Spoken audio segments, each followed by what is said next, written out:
어쩌면 쳇바퀴 같기도 하지만 또 한편으론 자연현상처럼 당연한 순리일 수 있는데, 항상 나라를 세운 뒤 그 기반을 확고히 다지고 그 과정에서 왕자의 게임을 통해 수탄이들을 제거하는 냉혹한 정치를 펼치니 보통 그런 제왕들에게 붙는 묘호가 태종입니다. 누르하치에 이어 성공적인 2세 경영자 청태종 홍타이지는 과연 어떤 인물이었을지, 그에 대한 이야기 지금 시작합니다.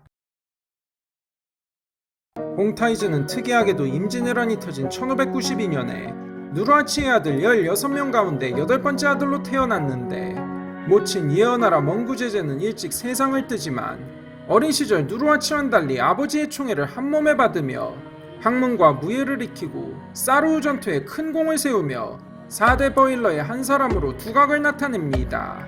그러나 후계 구도에선 그닥 유리하지 않았으니 일단 8번째 아들이고 위로 실력자인 형들이 셋이나 있었고 아버지 총애를 받는 셋째 부인 아바하이와 그녀의 소생 도르군 형제가 있었으니 칸을 꿈꾼다면 왕자의 게임은 필연적이었습니다.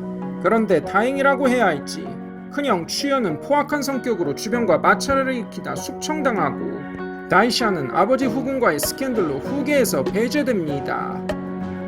다섯째인 망굴타이 역시 포악하고 과격한 성격으로 인심을 잃으니 문무견비의 인망과 리더십이 남다른 홍타이지에게 점차 유리해지고, 처지가 애매해진 둘째 형 다이샤는 후계자가 못될 바엔 차라리 홍타이지를 밀어주자는 합리적인 판단을 해 결국 홍타이지는 칸에 오르고 남은 경쟁자 아바하이는 순장을 구실로 숙청해버리니 도르곤 형제는 고립되어버리죠. 이렇게 즉위 초부터 왕자의 게임을 찍고 말지만 태종이란 묘호처럼 그는 국가기 틀을 다지며 개혁을 단행합니다. 본래 유목민족 전통이 강한 여진족이었고, 누르하치는 고륙상쟁을 미연에 방지하고자 8명의 부족 유력자들이 합의하는 일종의 집단지도 체제를 만들어 두었기에 즉위 과정에서도 부족 유력자들의 합의를 거쳤고, 칸에 오를 때도 홍타이지는 큰형님인 버일러들에게 3번 절을 올리고 즉위 후 할애를 받을 때도 세 형님들과 나란히 앉아 함께 난면을 했습니다. 그러나 일찍이 한문화와 유교에 심취한 홍타이지는 중화식 황제 체제를 만들길 원했고, 그랬기에 파랑공치를 폐지하고 남면 독자를 예법으로 정해 권력을 강화합니다. 1626년 8기에 총관 기무대신이란 직제를 설치해 각기의 행정사무를 맡겨 측근들을 임명합니다. 동시에 8기군을 자기 사람들로 채우고 8기군 지휘권의 절반을 장악해버립니다. 또한 한족을 포섭하기 위해 집단농장 톡소를 대폭 축소해 한족에게 농사를 장려하고 한족 8기를 편성했으며 1629년 처음으로 과거를 실시해 숨어있던 한족 지식층을 대거 끌어들입니다.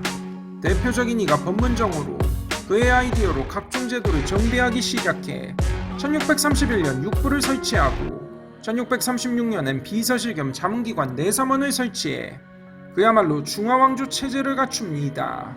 그러나 동시에 만주문자와 변발을 한족 관료들에게 강요하고 지키지 못할 시 불이익을 줬으며 만주족 고유문화를 유지하는 데도 힘을 썼으나 결국 만주족은 한족에 융화되어 버립니다.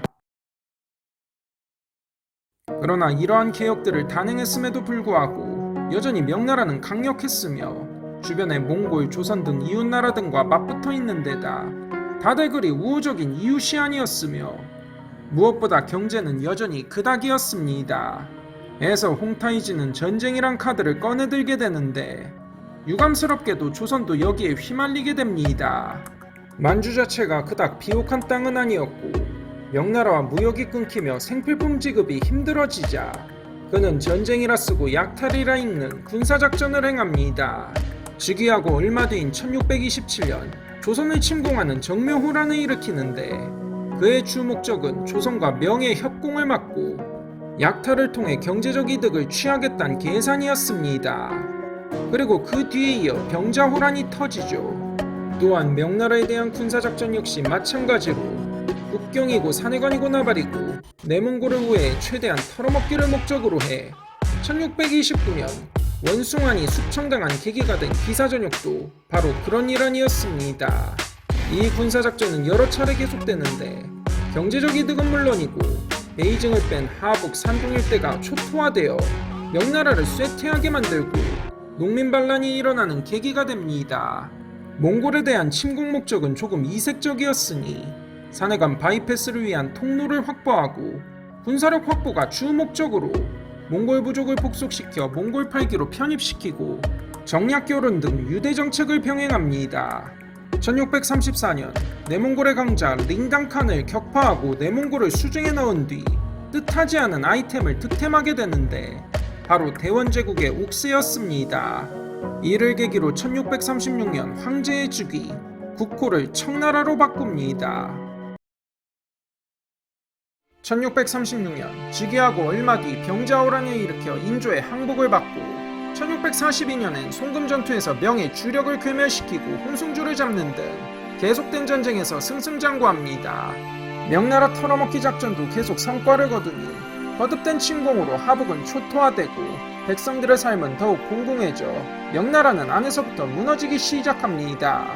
이제 사녀간 빗장을 까부수는 일만 남았지만 1643년 9월 52세의 홍타이지는 갑자기 급사해버립니다. 남다른 비대한 체구에 뇌출혈 증세가 있었다는 썰로 봤을 때 뇌경색 혹은 심혈관 질환으로 인한 돌연사 위험성이 컸고 말년에 총애하던 신비가 세상을 뜨고 그로 인한 충격과 우울증까지 겹치니 이미 사망 플래그는 이전부터 충분했습니다. 우리네 태종처럼 그 역시 왕자의 게임으로 무수한 고륙상쟁을 겪고 무위까지 처형했을 만큼 잔혹했으나 한편으로 왕조의 기반을 다졌고 창업주 누르하치가 일으킨 기업을 한 차원 업그레이드 시켜 더 큰 도약과 발전을 이룩하니 그야말로 성공한 2세 경영인의 전형적인 모습이었습니다. 그리고 그가 세상을 뜬 뒤 얼마 안 있어 청나라는 마침내 중원의 패자가 됩니다. 성공한 2세 경영인 청태종 홍타이지의 일생이었습니다. 이만 마치겠습니다. 시청해주셔서 감사합니다.